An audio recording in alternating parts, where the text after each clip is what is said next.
Ethan had always thought of his grandmother's cottage as a sanctuary, a quaint little house tucked away in a quiet Florida suburb, where the most exciting thing to happen was the occasional bingo night at the community center. That was until he arrived one sunny afternoon to find the place stripped bare, like a carcass picked clean by vultures. The garden gnomes were gone. The cheerful yellow paint was replaced by an ominous beige, and even the mailbox, a kitschy flamingo his grandma adored, had been replaced with a generic metal box that screamed corporate dystopia. Standing in the driveway, Ethan muttered to himself, "Did I miss the apocalypse? Or did someone just decide to erase every ounce of personality from this street?" It wasn't long before he found out who was responsible. The Homeowners Association, or HOA. If hell had a bureaucracy, Ethan was convinced it would look exactly like an HOA board meeting. These people had somehow managed to weaponize suburban monotony and turn it into a system of oppression that could rival any dystopian novel. And now they had taken his grandma's house. Ethan stormed into the HOA office, which was conveniently located in what used to be the neighborhood's ice cream shop. A cruel irony, considering these people seemed allergic to joy. The receptionist greeted him with a smile so fake it could have been trademarked. "Can I help you?" she chirped. "Yes," Ethan said, trying to keep his voice calm. "I'd like to know why my grandmother's house looks like it was repossessed by minimalist robots." The receptionist blinked. "Oh, you must be talking about Mrs. Margaret's property. That's now under HOA management." "HOA management?" Ethan repeated, his voice rising. "You mean you stole her house?" "Oh no," she said sweetly, as if explaining something to a particularly slow child. "We didn't steal anything. She failed to comply with our regulations and didn't pay her fines." "Fines for what?" Ethan asked incredulously. "Well," she said, pulling out a file thick enough to rival War and Peace, "there were several violations. The fence wasn't painted in an approved color. Her garden gnomes exceeded the height limit. And let's not forget about the flamingo mailbox. It violated our aesthetic guidelines." Ethan stared at her, dumbfounded. "You're telling me you took her house because of garden gnomes and a flamingo mailbox?" "Well," she said with a shrug, "rules are rules." Ethan left the office feeling like he'd just stepped out of an absurdist comedy sketch. But as ridiculous as it sounded, this was real life. And his grandma was now homeless because some suburban overlords decided her fence wasn't beige enough. He drove over to his grandma's temporary residence, a cramped apartment she'd rented after being ousted from her own home, and found her sipping tea on a folding chair that looked like it had been borrowed from a church basement. "Ethan," she exclaimed when he walked in, "what brings you here?" "Grandma," he said, sitting down across from her. "What happened?" "Oh, it's nothing," she said with a wave of her hand. "Just some silly HOA nonsense." "Silly HOA nonsense?" Ethan repeated. "They took your house." "Well," she said calmly, "I didn't pay their fines." "Because of garden gnomes?" Ethan asked. "And the flamingo mailbox," she added. Ethan shook his head in disbelief. "Grandma, this isn't silly. It's insane. They can't just take your house over stuff like that." "Oh, they can," she said matter-of-factly. "It's all in their CC and RS." "Their what?" "Covenants, conditions, and restrictions," she explained. "It's basically their rulebook." Ethan groaned. He'd heard of HOAs before, mostly horror stories about neighbors being fined for having grass that grew half an inch too tall, but this was next-level tyranny. Determined to get some answers and maybe exact a little revenge, Ethan dove headfirst into researching HOA laws and regulations. What he found was both enlightening and infuriating. Apparently, HOAs had more power than most small governments. They could levy fines for almost anything: paint colors, lawn ornaments, even holiday decorations. And if those fines weren't paid, they could place a lien on your property and eventually foreclose on it. It didn't matter if you were 90 days late on dues or simply forgot to submit paperwork for your new fence. Once an HOA decided you were in violation, you were basically at their mercy. But here's the kicker. HOAs weren't even required to follow the same legal standards as regular courts when foreclosing on properties. They operated under something called non-judicial foreclosure, which meant they didn't need much proof, just a board vote and some paperwork. Ethan couldn't believe what he was reading. This wasn't just bureaucracy gone wrong. This was legalized theft disguised as community management. Fueled by righteous indignation and several cups of coffee, Ethan decided to confront the man behind it all. Richard Caldwell, the president of the HOA board. Richard lived in the largest house on the block, a sprawling McMansion with perfectly trimmed hedges and not a single blade of grass out of place. Ethan rang the doorbell and waited. Richard opened the door wearing a polo shirt so crisp it looked like it had been ironed by angels. "Can I help you?" he asked with an air of superiority. "Yes," Ethan said bluntly. "I want to know why you stole my grandma's house." Richard raised an eyebrow. "I didn't steal anything." "Oh, really?" Ethan shot back. "Then what do you call foreclosing on someone's property over garden gnomes?" Richard sighed dramatically and crossed his arms. "Look, young man, we have rules for a reason. Without them, this neighborhood would descend into chaos." "Chaos?" Ethan repeated incredulously. "You mean people might actually express themselves? God forbid someone has a pink flamingo mailbox." Richard ignored him and continued speaking as if delivering a sermon. "The HOA exists to maintain property values and ensure harmony within our community." "Yeah," Ethan said sarcastically. "Because nothing says harmony like evicting an 80-year-old woman over lawn ornaments." By the time Ethan left Richard's house, he was more determined than ever to fight back against this suburban dictatorship disguised as an HOA. He knew it wouldn't be easy. The HOA had money, lawyers, and years of experience crushing dissent. But he also knew one thing they didn't. His grandma wasn't just any sweet old lady sipping tea in her folding chair. She was Margaret Reynolds, former state prosecutor and legendary legal bulldog known for taking down corrupt politicians and shady businessmen alike. And if there was one thing Margaret loved more than bingo night at the community center, it was justice. Ethan sat at his grandmother's tiny kitchen table, staring at the HOA's rulebook like it was some ancient, cursed manuscript. The covenants, conditions, and restrictions, or CC and RS, as the HOA cultists lovingly called them, was a monstrosity of legal jargon and micromanagement. It was over 200 pages long, detailing everything from acceptable lawn gnome heights to the exact Pantone shade of beige allowed for exterior walls. Ethan could almost hear the smug voice of Richard Caldwell, the HOA president, narrating it, asterisk, "And thou shalt not plant thy begonias closer than 6 inches to the curb, lest property values plummet and chaos reigns supreme." Asterisk. Margaret, his grandmother, shuffled into the room with a fresh cup of tea. "Oh, Ethan, you're still reading that nonsense?" she said cheerfully. "Don't let it ruin your day." "Ruin my day?" Ethan exclaimed, gesturing wildly at the rulebook. "Grandma, these people are running a suburban dictatorship. Did you know there's an entire section on approved mailbox designs? And they have a subsection for seasonal flagpole etiquette." Margaret chuckled as she sat down across from him. "Yes, they do take their rules very seriously. But it's not worth getting worked up over." "Not worth getting worked up over?" Ethan repeated in disbelief. "They stole your house because your fence was 2 inches too tall, and your mailbox had a flamingo on it. This isn't just ridiculous. It's criminal."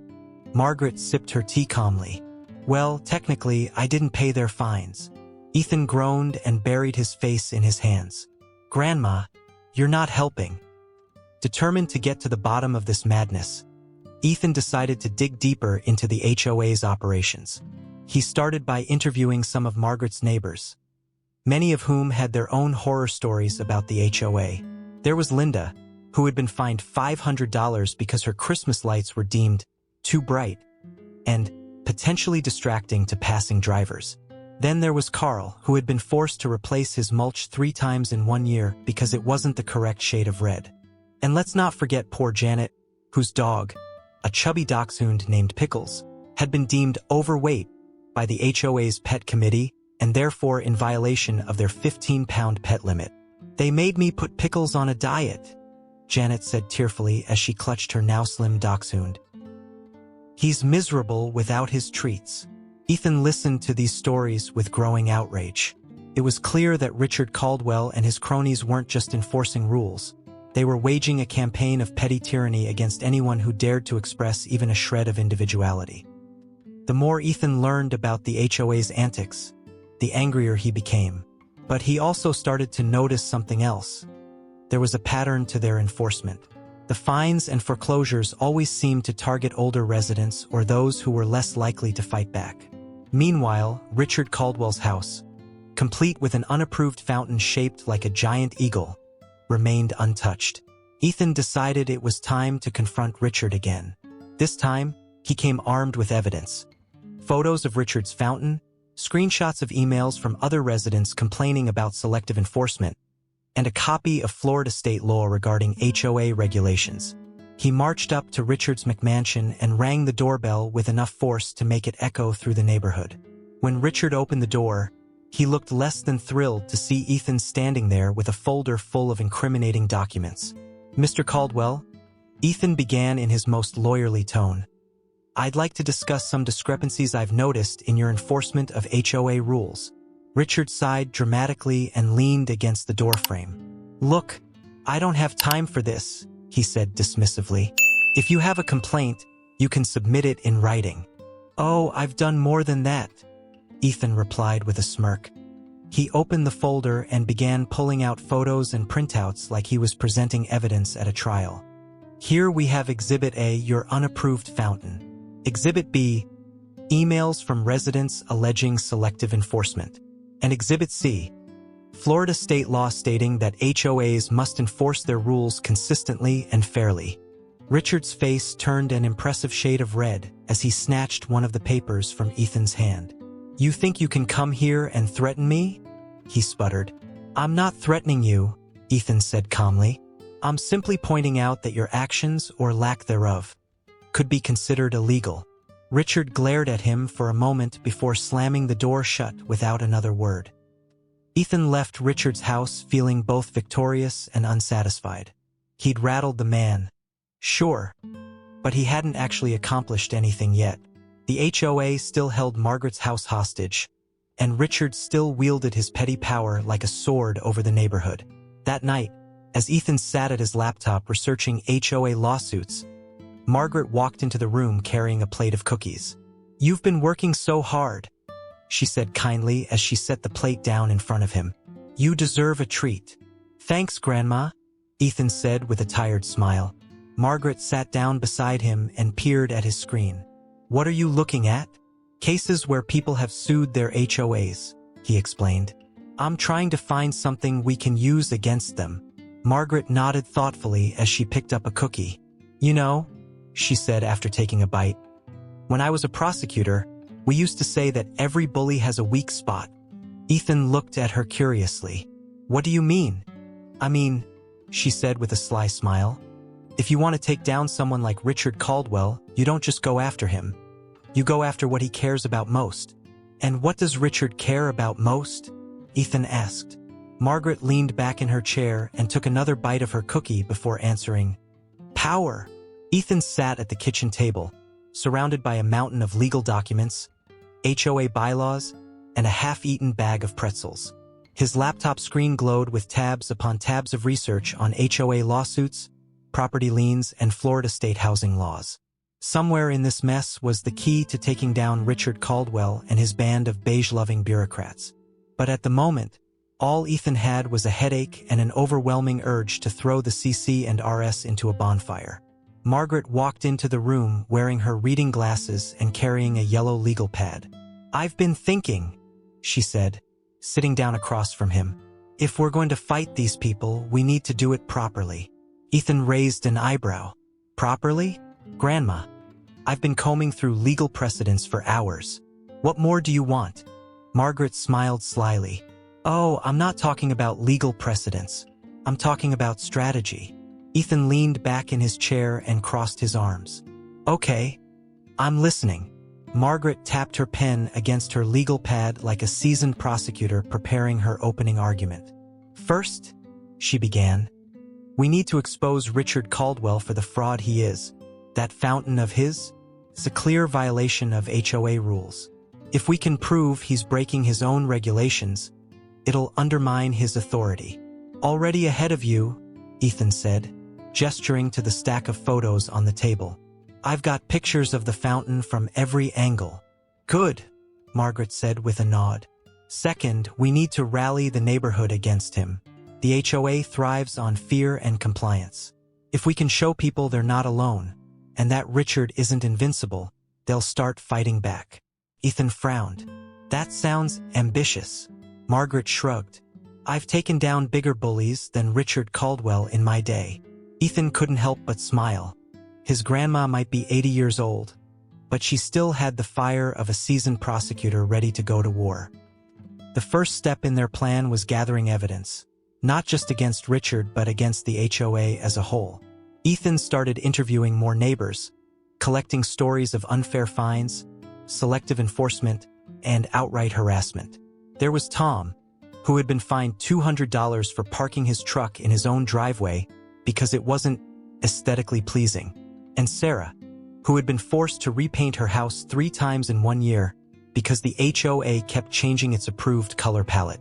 Then there was poor Mrs. Jenkins, who had been fined for having bird feeders in her yard because they allegedly attracted undesirable wildlife. They said squirrels were undesirable wildlife. Mrs. Jenkins exclaimed indignantly as she showed Ethan her collection of bird feeder fines.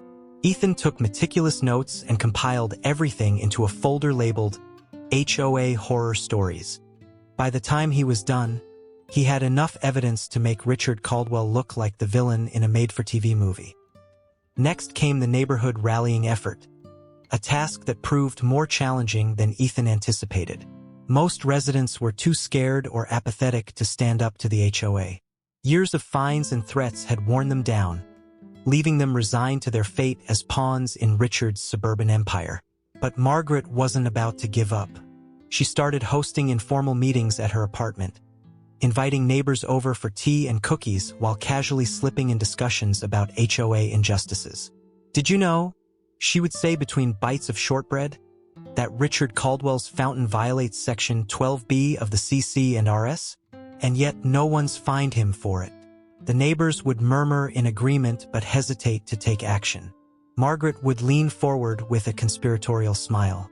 You know what they say, united we stand, divided we fall. Slowly but surely, Margaret's charm and determination began to win people over. By the end of the week, she had assembled a small but dedicated group of residents ready to challenge the HOA.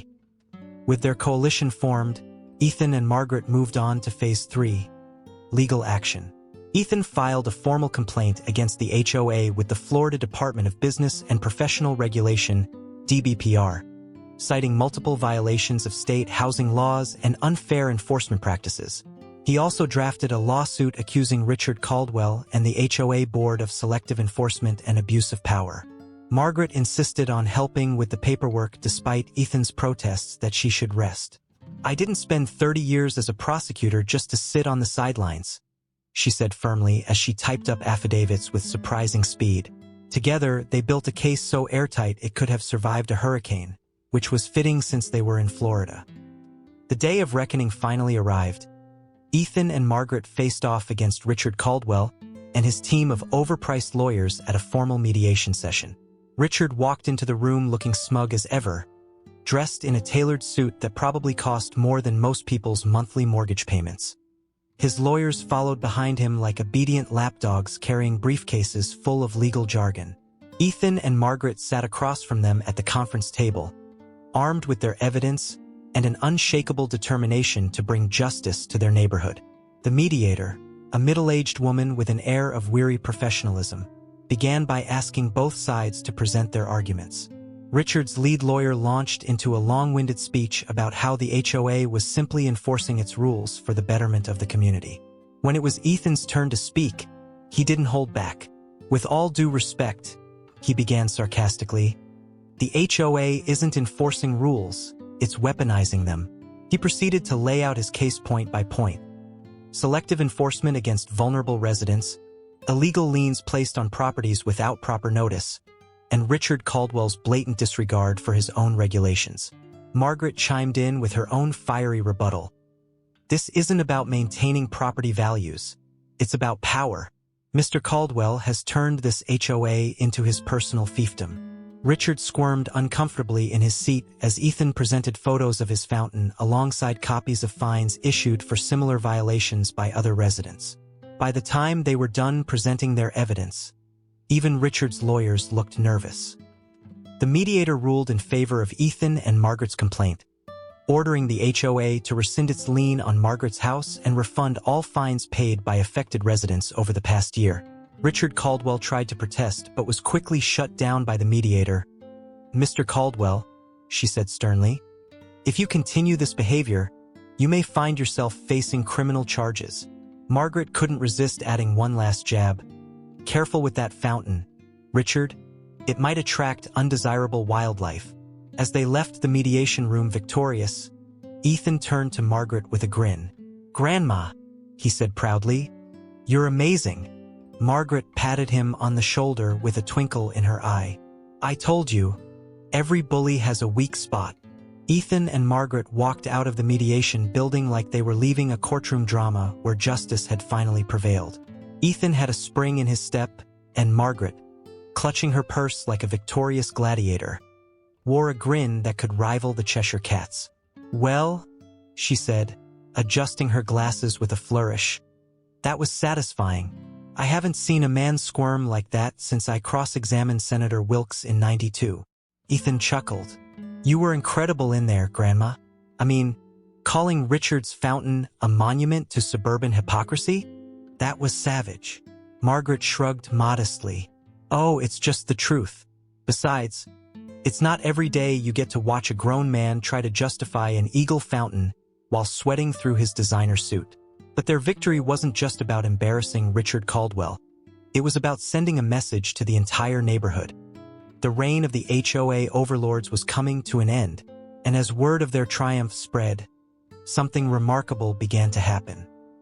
The first sign of change came the next morning when Ethan and Margaret returned to her neighborhood to find a small crowd gathered outside Richard Caldwell's house. There, on his perfectly manicured lawn, stood the infamous Eagle fountain. But now someone had added a comically large pair of sunglasses and a Hawaiian lei around its neck. A cardboard sign leaned against the base of the fountain that read, Asterisk, HOA approved, Asterisk. Margaret burst out laughing. "Well, it seems someone has a sense of humor." Ethan grinned as he watched Richard storm out of his house in his bathrobe, red-faced and sputtering like an angry kettle. He ripped the sign off the fountain and shouted at the onlookers, but instead of cowering, they just laughed and took pictures. It was as if a dam had broken. For years, the residents had lived under the oppressive thumb of the HOA, afraid to step out of line. But now, emboldened by Ethan and Margaret's victory, they were starting to push back, and they were doing it with style. By the end of the week, the neighborhood looked like it had been hit by a rebellion, or possibly a very colorful carnival. Flamingo mailboxes began popping up on every street corner in defiance of HOA regulations. One family painted their house bright purple with lime green shutters just because they could. Someone even set up a row of garden gnomes along the main road, holding tiny protest signs that said things like, "Gnome, sweet gnome," and asterisk, "Down with beige tyranny," asterisk. Ethan couldn't stop laughing as he drove through the neighborhood one afternoon. "This is amazing," he said to Margaret, who sat in the passenger seat with a thermos of tea and an air of quiet satisfaction. "It's about time people stood up for themselves," she said. "Richard Caldwell thought he could rule this place like a king, but now he's finding out what happens when you push people too far." Of course, Richard wasn't going down without a fight. He called emergency HOA board meetings and sent out frantic emails threatening fines for anyone who violated community standards. But his threats no longer held any weight, especially after Ethan shared copies of their mediation ruling with every resident. "He can't fine you for anything," Ethan explained at one of Margaret's now famous tea gatherings. "The HOA is under investigation for illegal practices, and any fines they issue right now would be unenforceable." The neighbors cheered and raised their teacups in celebration. As Richard's control over the neighborhood crumbled, so did his carefully curated image as an upstanding community leader. Ethan had made sure of that by filing additional complaints with local authorities about Richard's shady financial dealings within the HOA. It turned out that Richard had been funneling HOA funds into personal projects for years, like installing his Eagle fountain and throwing lavish parties for his inner circle. Once this information became public knowledge, thanks to an anonymous tip from Ethan, Richard found himself at the center of not just an HOA investigation but also a full-blown audit by state regulators. Margaret couldn't hide her delight when she heard the news. "Oh, how the mighty have fallen," she said with a satisfied smirk. "I almost feel sorry for him." Ethan raised an eyebrow. "Almost. Almost," she repeated firmly before taking another sip of tea. But perhaps the most satisfying moment came when Richard was forced to step down as HOA president, a position he had clung to like a lifeboat in a stormy sea. The resignation letter was posted on the community bulletin board for all to see. "Dear residents, it is with great regret that I announce my resignation as president of our homeowners association. Recent events have made it clear that my leadership has been misunderstood and underappreciated. I hope this community can move forward with dignity and respect. Sincerely, Richard Caldwell." Margaret read it aloud at one of her tea gatherings, pausing dramatically at all the right moments for maximum comedic effect. "Misunderstood and underappreciated," she repeated with mock solemnity. "Oh yes, poor Richard. Such a tragic figure." The room erupted into laughter. With Richard gone and the HOA in disarray, Ethan decided it was time to take things one step further, reforming the HOA itself. He worked with other residents to draft new bylaws that prioritized fairness and transparency over arbitrary rules and power trips. They held open elections for new board members, real elections this time, not just Richard appointing his friends, and Margaret was unanimously voted onto the board as vice president. "I don't know if I'm cut out for politics," she joked as she accepted her new role. "Nonsense," Ethan replied with a grin. "You're perfect for it." Under Margaret's leadership and Ethan's occasional legal advice, the HOA transformed from a petty dictatorship into something resembling an actual community organization. Gone were the days of fines for bird feeders or lawn gnome height restrictions. Instead, residents were encouraged to embrace creativity and individuality. One sunny afternoon, as Ethan helped Margaret repaint her newly reclaimed cottage in cheerful yellow naturally, he couldn't help but reflect on how far they'd come. "You know," he said as he dipped his brush into the paint bucket, "this whole thing started because of some garden gnomes and a flamingo mailbox." Margaret chuckled as she painted alongside him. "Funny how something so small can lead to something so big." Ethan smiled at her. "You're amazing, Grandma. And don't you forget it," she replied with a wink. As they worked together under the warm Florida sun, surrounded by neighbors who were finally free to be themselves, Ethan realized that this wasn't just about winning. It was about making things right. And if there was one thing Margaret Reynolds knew how to do better than anyone else, it was making things right. Ethan leaned back in one of Margaret's newly purchased Adirondack chairs, sipping a glass of lemonade as he surveyed the scene before him. The neighborhood was alive with the kind of energy it hadn't seen in years. Kids were riding bikes down the street without fear of being fined for excessive noise. Neighbors were chatting over fences that didn't meet the exact HOA-approved height. And someone had even set up a barbecue grill on their front lawn, complete with a karaoke machine blasting asterisk, "Sweet Caroline." Asterisk, it was chaos. It was freedom. It was glorious. Margaret emerged from her cottage, now fully restored to its former cheerful glory, carrying a tray of cookies. She wore a wide-brimmed sun hat and an air of triumph that only someone who had successfully overthrown a suburban tyrant could pull off. "Cookies?" she offered, setting the tray down on the patio table. Ethan grabbed one and took a bite. "Grandma, these are amazing. What's in them?" "Justice," she said with a wink, "and maybe a little extra butter." As the neighborhood celebrated its newfound independence, Richard Caldwell's absence was felt in the best possible way. Without his constant meddling, people began to realize just how much they had been missing out on. Front yards became canvases for creativity. One family built a miniature pirate ship around their mailbox, complete with a tiny Jolly Roger flag. Another painted their driveway with a mural of dolphins jumping through waves. Even Mrs. Jenkins, emboldened by Margaret's leadership, installed not one but 3 bird feeders in her yard. "I call it my bird bistro," Mrs. Jenkins explained proudly during one of Margaret's tea gatherings. "The squirrels love it too." Margaret raised her teacup in salute. "To the squirrels," she said, and everyone laughed. Meanwhile, Richard Caldwell had retreated into his McMansion like a disgraced king exiled from his own kingdom. Rumor had it he was trying to sell the house, but no one wanted to buy it. Not after Ethan and Margaret had exposed his shady financial dealings and illegal HOA practices. Ethan couldn't resist driving by Richard's house every now and then, just to see if the Eagle Fountain was still there. It was, though someone had added another cardboard sign to it that read, "Asterisk for sale. Fountain included, no refunds." Asterisk. One day, as Ethan and Margaret were walking through the neighborhood, they spotted Richard himself standing on his front lawn, looking forlornly at his unsold property. "Should we say something?" Ethan asked. Margaret considered this for a moment before shaking her head.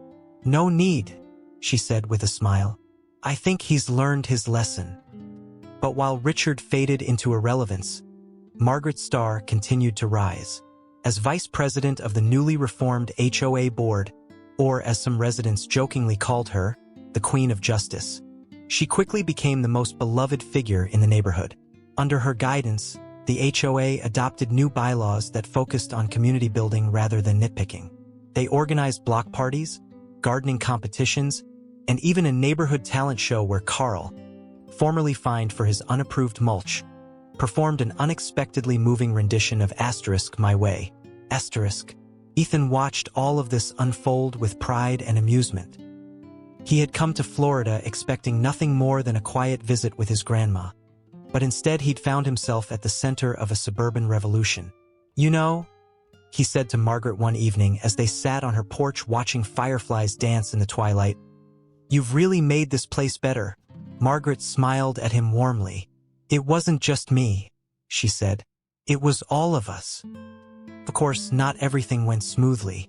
There were still occasional disagreements, like when someone tried to install a life-size statue of Bigfoot in their front yard.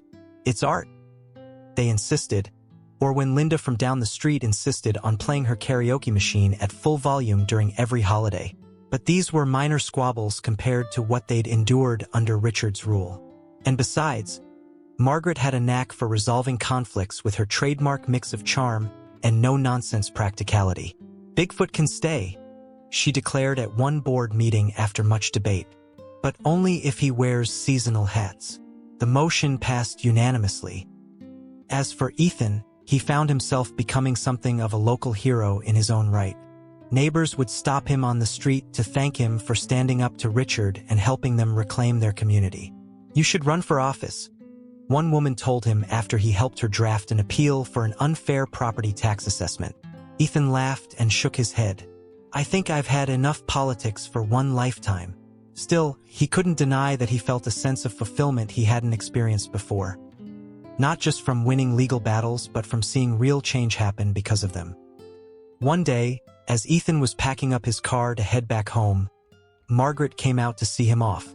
"You sure you don't want to stay longer?" she asked. "I'd love to," Ethan said sincerely, "but I've got work waiting for me back home." Margaret nodded understandingly but looked slightly wistful. "Well," she said after a moment, "just remember, you always have a place here." Ethan smiled and hugged her tightly. "Thanks, Grandma." As he drove away from the neighborhood that had become so much more than just another suburban development, Ethan couldn't help but feel grateful for his grandmother's wisdom, for the neighbors who had come together to fight for what was right, and yes, even for those ridiculous garden gnomes that had started it all. Because in the end, it wasn't about mailboxes or mulch or fountains shaped like eagles. It was about people standing up for themselves and each other. And if there was one thing Ethan knew for sure as he headed down the open road, it was that Margaret Reynolds would always be there to remind them how it's done. So there you have it, the story of how one feisty grandma and her determined grandson took on an HOA dictatorship and won. If you enjoyed this tale of suburban rebellion and justice served with a side of humor, don't forget to like this video. Share it with your friends who've ever been victimized by an overzealous HOA.